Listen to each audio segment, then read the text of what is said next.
Muy buenas tardes, bienvenidos a su programa cristiano Una taza de café con el Señor. En esta maravillosa tarde estaremos hablando acerca de un personaje que quizás no es muy relevante en la Biblia, como lo fue su padre y como lo fue su mejor amigo. Sí, en esta tarde estaremos hablando acerca de Jonathan. Y lo invito a que se acomode y esté atento a lo que Dios desea enseñarnos por medio de este maravilloso personaje. Jonathan en hebreo significa Yahunatán, aquel que Yahvé ha dado.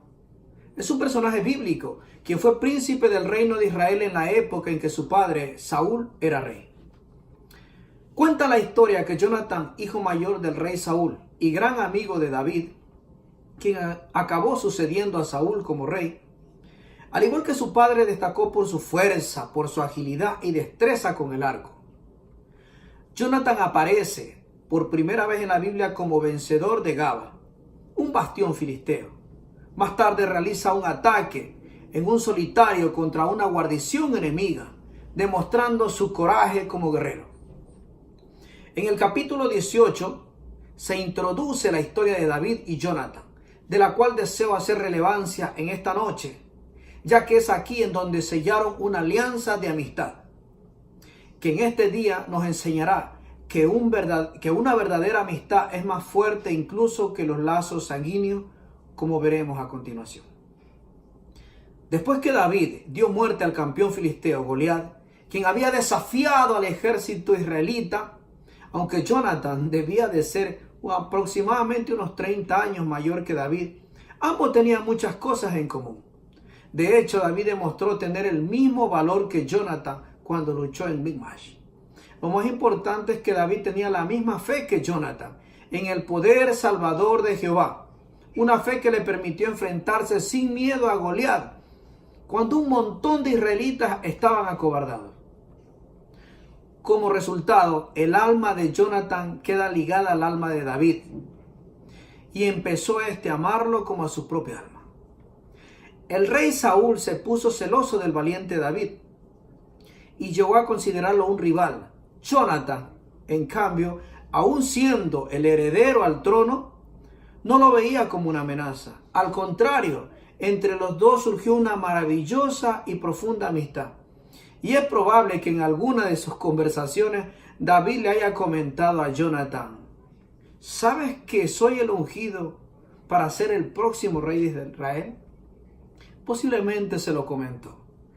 Cuando el rey Saúl comunicó a su hijo y a sus siervos su propósito de matar a David, Jonathan decidió poner sobre aviso a su amigo. Más tarde, Jonathan convenció a su padre de que no había ninguna razón para qué matar a David. ¿Qué podía temer si David nunca había hecho nada malo contra el rey? Hasta había arriesgado su vida al enfrentarse al gigante Goliat en un principio, como recuerdan. El encarecido ruego de Jonathan a favor de su incomprendido amigo logró apaciguar un poco a Saúl.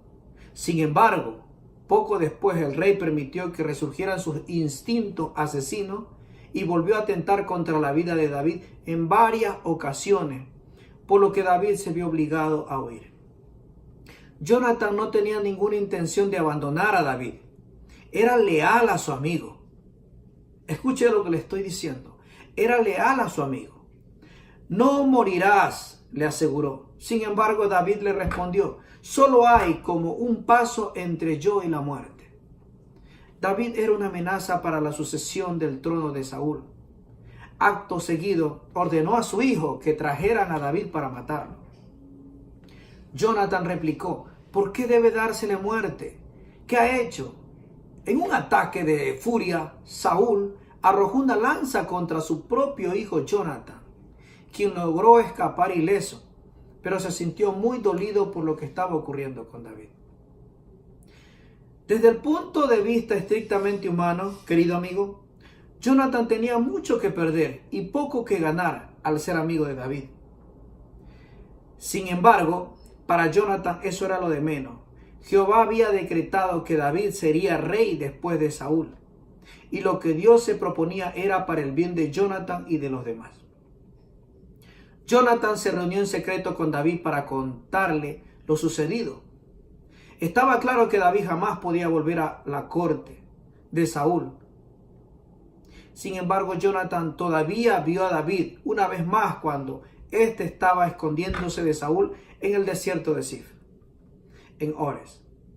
Fue entonces cuando Jonathan lo animó diciéndole: no tengas miedo, no tengas miedo, porque no te hallará la mano de Saúl mi padre.